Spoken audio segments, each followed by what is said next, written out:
touch on Jason Sanders. I don't even know who this is. Dolphins kicker. Okay. Had a heck of a season for Miami. He is getting, I would say, probably unprecedented money for a kicker. He's getting almost $5 million a year. 5 years, 5 years, $22 million extension. As a kicker. That locks him up until 2026. Right? Let me hit you with some stats. Now, while you find those, I think one thing that's interesting, and this is kind of my initial thoughts right off the bat, a team that invests in a kicker, to me, makes me feel as though they don't have confidence in their quarterback. Ooh. And I'll tell you why. I think they just like him. If you're investing that much in a kicker, you're expecting them to kick a lot of field goals, which means you don't score touchdowns. So, and here's what I'll tell you. They were tied. He was tied for first in points for kickers. Scored 144 points for their team this year. Now, is that combined between field goals and extra points? Correct. Gotcha. 56 was his long, which is a great leg. Yep. He was 100% on extra points, That's which good. That's unheard of nowadays. obviously tied first. Which is kind of shocking. And his field goal percentage was 92.3, which is not bad by any means. Not at all. And he was anytime I see kickers get paid, I'm sure Pat McAfee's. that's crazy. For the brand. Am I right? He hit from 40 to 49. He hit 12 of 14. 50 plus, he hit 8 of 9. That's good. From 30 to 39, he hit 7 of 7. 20 to 29 at 8 of 8. And then anything inside of that, he was 1 of 1. Because they only, obviously. Yeah, he's damn good. Real kicker. solid kicker.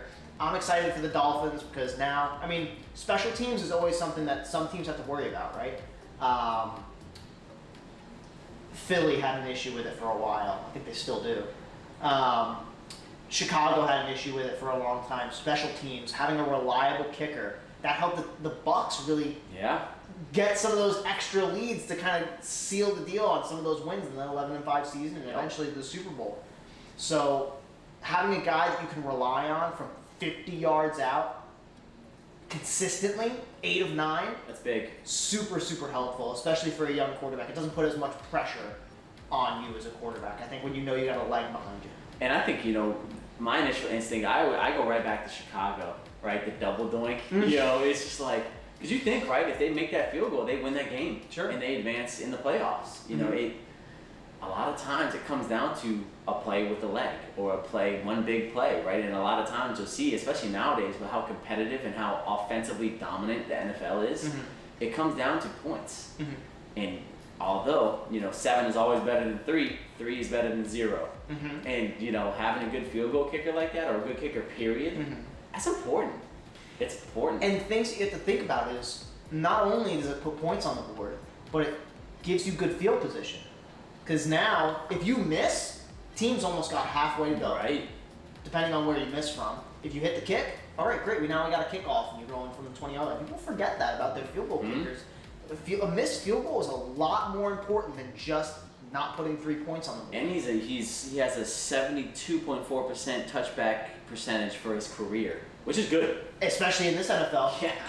Especially in this NFL, absolutely, that's great. Yep. Real good. So that just furthermore adds on to the whole, field position battle, right? Absolutely. When you have a good kicker like that, you're able to sort of win that field goal battle, and that's important. That's important, especially, again, with the offensively driven NFL like we're in right now. The field goal battle the field position battle is massively important. Because it almost, the NFL feels like it's sort of like college in the sense of it's just offensively motivated now. Whereas defenses, they just try to hold on as much as they can, but it's all up to what the offense does or doesn't want to do. So it's interesting. But I will say this, it does make me think that, do they not have confidence in their quarterback position? Do they not have confidence in their offense to score points? There have been rumors that they're trying to go get Deshaun Watson, that they're trying to... I would. I know that you gave Tua like a borderline half a season to get some work in, but They're not happy with what they're seeing. They're trying to trade Tua and some of those first-round picks they got to get Deshaun Watson, but we got some other stuff to talk about when we get to Deshaun Watson.